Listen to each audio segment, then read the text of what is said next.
प्रचोदयात्।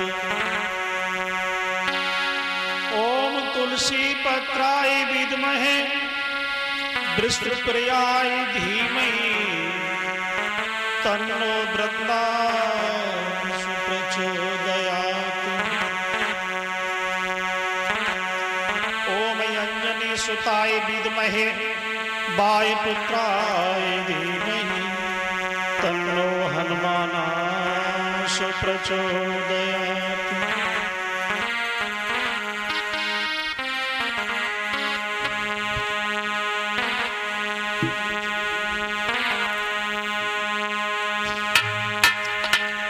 आदिशक्ति मां भवानी के चरणों में 4 पंक्तियां।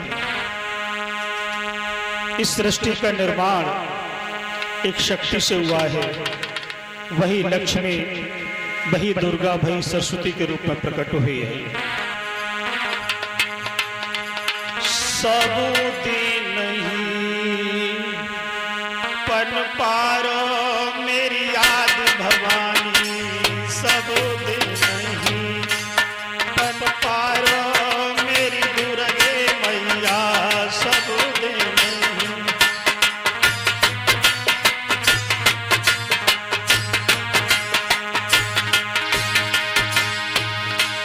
सोयादि अनादि प्रचंड ज्योत जगनामय खंड तुम्हारो मेरी मैया, सब दिन नहीं पन पारो मेरी याद भवानी, सब दिन नहीं।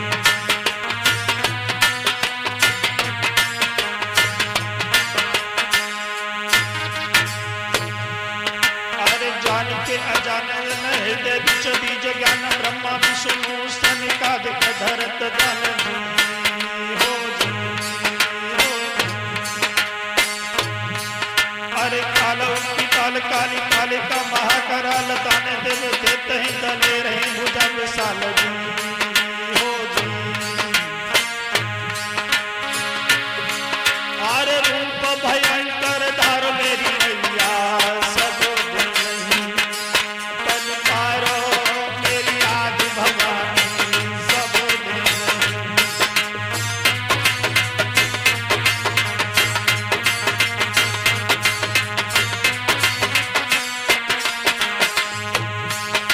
और माँ जब अपने मंदिर में बैठती है तो कितना सुंदर सुहावना रूप होता है मैया का। अरे कंचन भवन जामे मग्न किया नगर कोर, सोने को तकत बैठी शीश पे दूरत चोर, सामल पिंडी अंग चंद्र किया नगर कोर जी हो जी हो जी। अरे मूर्ति विशाल भाल तिलक विराज लाल लोमन तो हार मैया गड़े कड़ी मुन बाल सुरा पर चोर नास सुरख साड़ी शीश लाल जी हो जी हो जी। अरे मानस दूर समर मेरी मैया, सब दिन नहीं पन पारो मेरी याद भवानी, सब दिन नहीं।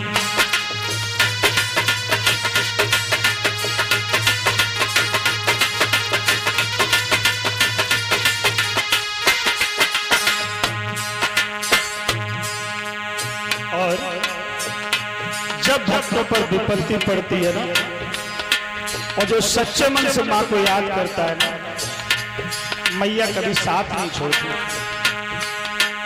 एक दिन संकट में कपिल ने मनाई नहीं, पूछ में लगाई और लंका उजराई गई, सीता ने मनाई तब राम से मिलाई गई जी हो जी।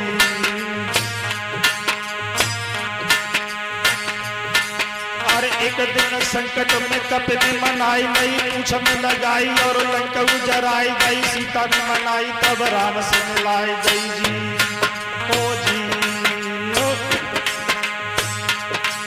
अरे पन्न ने मनाई ना तो भारत जिताए दो, शहरी जगह देव शीश काट के गवाए दो, भाई प्रसन्न से भी धर्म जमाए दो जी हो जी हो जी। अरे जन के कारज सारो मेरी मैया, सब दिन नहीं पन पारो मेरी याद भवानी।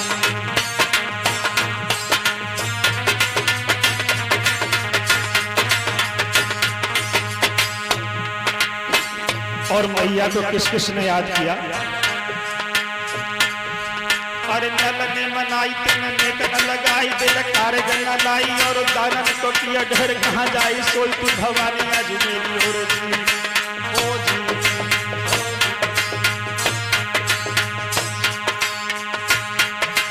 अरे नल ने मनाई तेने नेक न लगाई, दिल कार गन्ना लाई, और दानन को किया ढेर, और कहाँ जी सोई भवानी आज मेरी और जी हो जी हो। अरे सुनी जब टेर पिंडी मंदिर में थरथराई, हिंगलाज वाली दुर्गा दौड़ी दौड़ी दुर्गा आई, कहते शिव राम सब एक साथ बोलो भाई।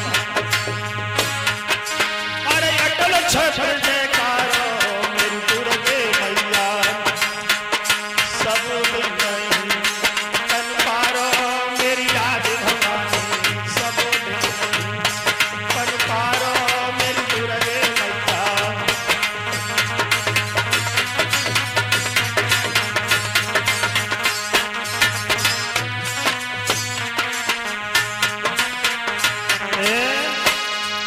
बोले आदि शक्ति दुर्गा मैया की।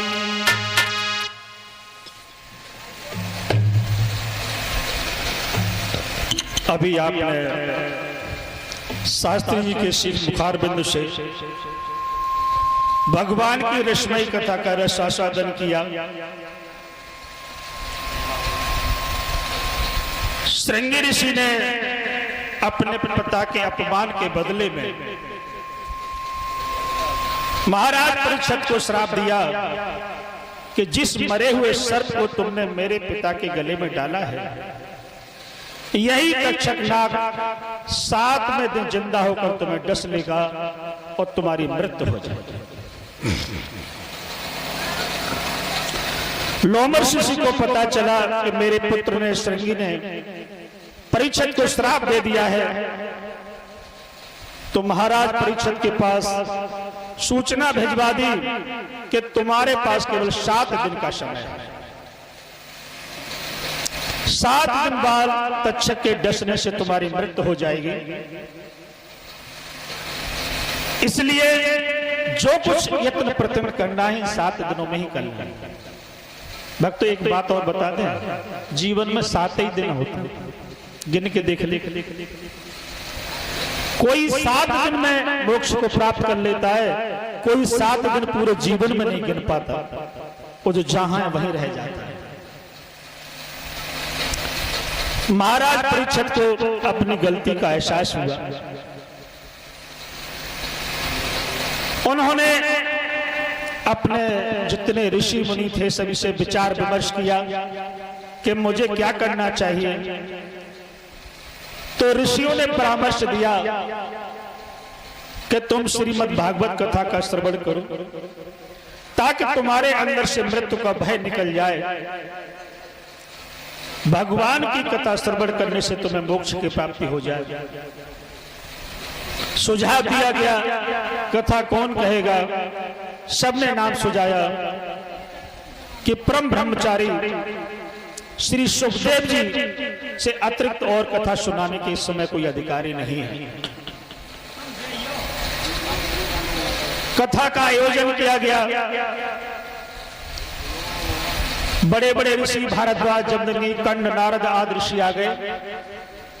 विद्वान लोग बैठे हैं और व्यासपीठ पर श्री सुखदेव जी विराजमान हैं। सामने परीक्षित संत स्वरूप में बैठे हैं और महाराज परीक्षित ने अपने मन को शुद्ध कर लिया। अपने स्त्री, पुत्र, महल और राजपाट से मोह खत्म कर लिया। वो समझ गए कि ये कुछ साथ जाने वाला नहीं है, तो क्यों नहीं 7 दिन में भगवान की कथा का स्मरण किया जाए। श्री सुखदेव जी कहते हैं, हे राजन, अगर अब भी तुम्हारे अंदर लोभ, क्रोध और मोह रहा तो कथा सुनने से कोई फायदा नहीं है। सर्वप्रथम जो स्तुति ब्रह्मा जी ने भगवान विष्णु की थी, आज श्री सुखदेव जी वही स्तुति करते हैं तस्मै नमो भगवते वासुदेवाय धीमहि यमन्ना दुर्जया मा ब्रुवन्तु जगत गुप्तम्। पार ब्रह्म परमेश्वर की आराधना की है।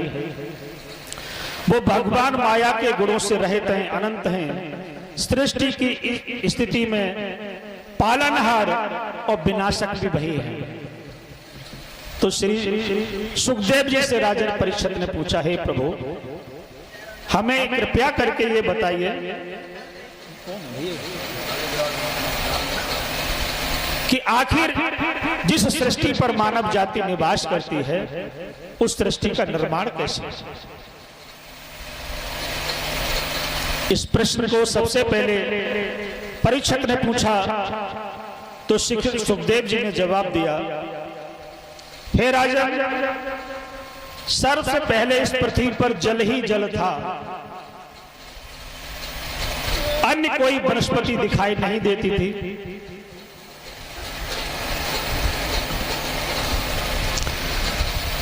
और उस विशाल सागर में एक अंडा प्रकट होता है और विशाल का अंडा हजारों वर्ष तक उस पानी पर तैरता रहता है। जब वो अंड फूटता है तो असंख्य सिर, असंख्य हाथ पैर वाले भगवान विष्णु प्रकट होते हैं। बोलिए आनंद कंद भगवान की। भगवान विष्णु के हाथ में शंख, चक्र, गदा और पद्म धारण किए हुए हैं और उस समुद्र में लेटे हुए उन्होंने अपनी काल शक्ति को प्रकट किया। तो भगवान की नाभि से एक कमल खिलने लगा जो पानी के ऊपर तैरने लगा।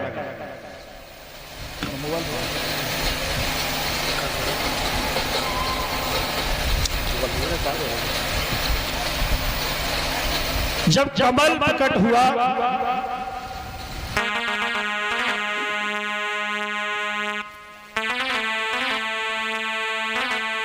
अरे भयो नाग से कमल जन्म तब ब्रह्मा ने लियो।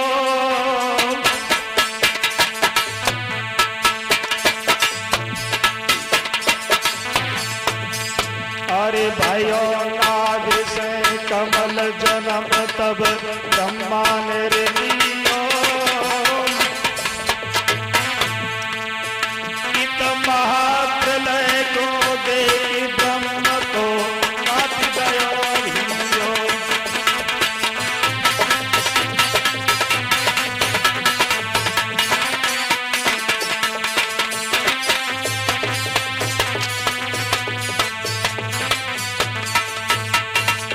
जब कमल प्रकट हुआ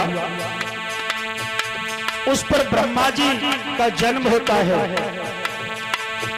नीचे से आवाज आई, ब्रह्मा जी तप करो तप। अब ब्रह्मा जी चारों तरफ देख रहे हैं, ये आवाज कहां से आ रही है। पुनः नीचे से आवाज आई, ब्रह्मा जी तप करो तप। ब्रह्मा जी नहीं समझ पाए, चारों तरफ देख रहे हैं। तो भगवान विष्णु ने कहा, तुम मेरी आवाज को नहीं सुन रहे, चारों तरफ देख रहे हैं तो तुम्हारे 4 सिर हो जाएगा। ब्रह्मा जी के 4 सिर हो गए चतुर्दिशा में। और ब्रह्मा जी ने कमल पर ही हजारों वर्ष तप किया। तब भगवान विष्णु ने ब्रह्मा जी को दर्शन दिया और भगवान बोले, हमने ही तुमको प्रकट किया है, अब तुम्हारा काम यह है तुम सृष्टि की रचना करो। तो ब्रह्मा जी ने उस समय 4 पुत्रों को जन्म दिया, सनक, सनंदन, सनातन और सनत कुमार। अरे कमल पे सृष्टि ठहराई, अरे कमल पे सृष्टि ठहराई। तब प्रकट हुए 4 सुनो सब मेरे अब भाई।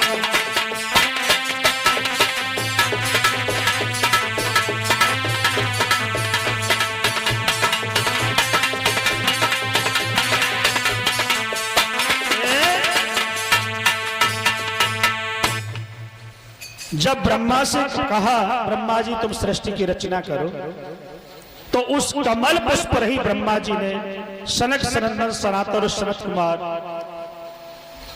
4 पुत्रों को जब जन्म दिया और कहा तुम सृष्टि की रचना करो, तो चारों उन पुत्रों ने अपने पिता ब्रह्मा जी की तपस्या की और उनसे एक वरदान मांगा। ब्रह्मा जी बोले ठीक है, मांग लो, क्या वरदान चाहिए। उन्होंने कहा हम भगवान की भक्ति में सने रहें और 5 वर्ष के बने रहें।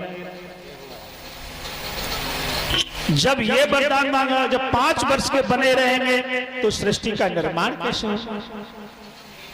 ब्रह्मा जी को क्रोध आ गया, उनकी भ्रकुटी तन गई, उस भ्रकुटी से एक तेज पुंज निकला जो पृथ्वी पर गिरा। उस रुद्र रूप भगवान भोलेनाथ का जन्म हुआ। बोलिए भोलेनाथ की।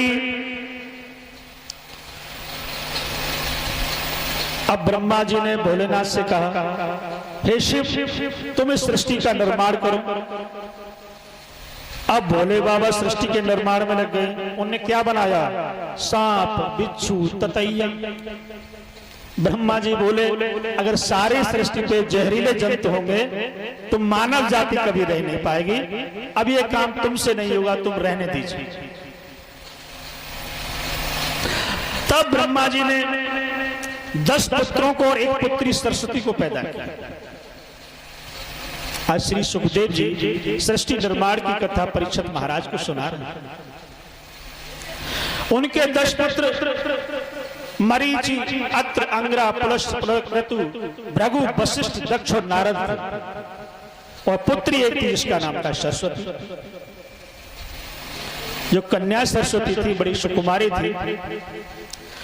ब्रह्मा जी को सृष्टि का विस्तार करना था तो ब्रह्मा जी सरस्वती पर मोहित हुए। जब उनकी मनोभावना उनके पुत्रों ने समझी तो मरीच ने कहा कि पिताजी अगर सृष्टि निर्माण के लिए तुम ये कर्म करोगे तो दुनिया क्या कहेगी, आने वाली इस सृष्टि की संतान पर क्या प्रभाव पड़ेगा। तो ब्रह्मा जी के पुत्रों ने क्या कहा,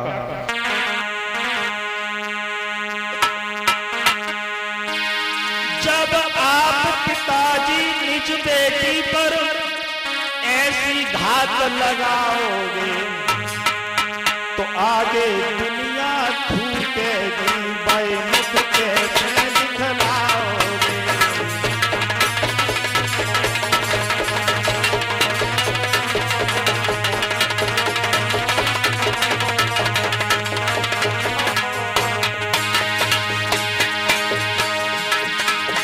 कपड़ों में दाग लग जाता है, वो साबुन से छूट जाता है।